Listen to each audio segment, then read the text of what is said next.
drums beat up again. We're all true soldiers, gentlemen. Let us list and march, I say, over the hills and far away. Over the hills and o'er the main, to Flanders, Portugal and Spain. We can command and will obey. Over the hills and far away. Of gentlemen who have a mind to serve a queen, both good and kind. List and enter into pay. Then over the hills and far away. Over the hills and o'er the main, to Flanders, Portugal and Spain. We can command and will obey. Over the hills and far away. No more from sound of drum retreat, will Marlborough and Galway beat the French and Spaniards every day. Over the hills and far away. Over the hills and o'er the main, to Flanders, Portugal and Spain. We can command and will obey. Over the hills and far away. Welcome back to Imperial History. In today's video, I'm going to start off a new series on the channel called Regimental Histories. In this new series in the channel, I'll make videos about the history of regiments in the British Army. In this new episode in the series, I'm going to talk about the history of the Rifles Regiment. I'm doing this on the suggestion of my Army Cadet Force unit, which is sponsored by the Rifles, meaning we wear the Rifles beret. We are inspected by the Rifles and supported by the Rifles Regiment, and our training is centered around the Rifles. But the reason why I took my ACF's unit's suggestion is also because of the support I got from them to make the YouTube channel. So let's get right into the video. A rifleman is an infantry soldier armed with a rifled long gun. Although the rifleman had its origins in the 16th century hand cannoneer and the 17th century musketeer, the term originated in the 18th century with the introduction of the rifled musket. By the mid-19th century, whole regiments of rifles were formed, and it became the term to refer to all infantry soldiers. Units of musketeers were originally developed to support pikemen in battle, but as the use of firearms as the main weapon in battle increased, it changed how musketeers and pikemen were used. Pikemen now supported musketeers in battle, especially against cavalry charges, but then with the advent of the bayonet, it changed things again, and now pikemen units were disbanded. Now that a musket, the new main weapon, could be changed into a pike with the bayonet and could be used for melee combat.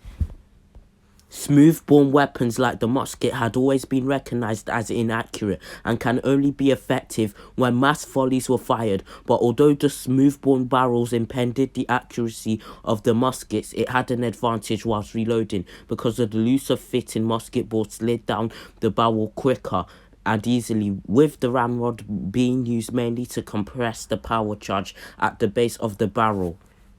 But to fix accuracy, the new rifle gun was made. It was tighter to fix the musket bore in it, so hard work was required to get the bore to be rammed all the way down the barrel. This meant the man with the rifle had to be good at shots and had to be brave. The riflemen were trained to act alone in work and were dispersed into two teams, defending each other whilst reloading. They were still vulnerable, especially to cavalry, as they did not have any bayonets to protect themselves. The rifleman was trained to be effective as a sharpshooter, as the job was risky and vital. Rifle units reached its heyday with the Napoleonic Wars, with the British riflemen excelling in both the Napoleonic Wars and the War of American Independence as the 16th Regiment of Foot and the 95th Regiment of Foot. Even the British General James Wolfe gave the British rifle regiments the motto "Swift and Bold." The British were well known for their rifles regiments, as they were the best in the world, taking part in famous battles like the Battle of Salamanca and the Battle of Waterloo, where they were known for their effectiveness as sharpshooters. The person who took credit for Britain's rifles regiments achieving this professionalism as good sharpshooters was Sir John Moore. Moore was a British Army Lieutenant General famous for his campaigns in the Peninsular War against the French. Sir John Moore was commissioned into the British Army at just 14 years old, but rose up the ranks, taking control of Britain's rifles regiments. He was known for his ideas which he enacted in troops under his command. These ideas included new tactics later adopted by the British Army, mobility in place of rigid drills and posthumous movement, and his other ideas included camouflage and concealment and individual marksmanship and discipline in fear of punishment. These ideas were vital in the making of the Rifles regiments, but sadly Sir John Moore died whilst fighting the French in the Peninsular War, but his ideas lived in the Rifles regiments. British Rifle regiments were known for their green jackets and their iconic Baker rifles.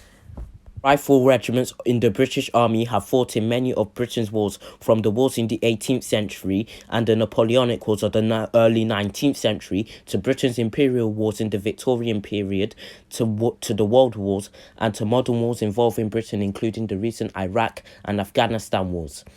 In 2007, the historic rifle regiments of the British Army, which included the Devonshire and Dorsetshire Light Infantry, the Royal Gloucestershire, Berkshire and Wiltshire Light Infantry, the Light Infantry Regiment and the Royal Green Jackets, merged into the new Rifles Regiment. So after all the history about the Rifles Regiment I have now told you, you can now know how Britain has the finest Rifles Regiment in the world. Thanks for watching and I'll see you later.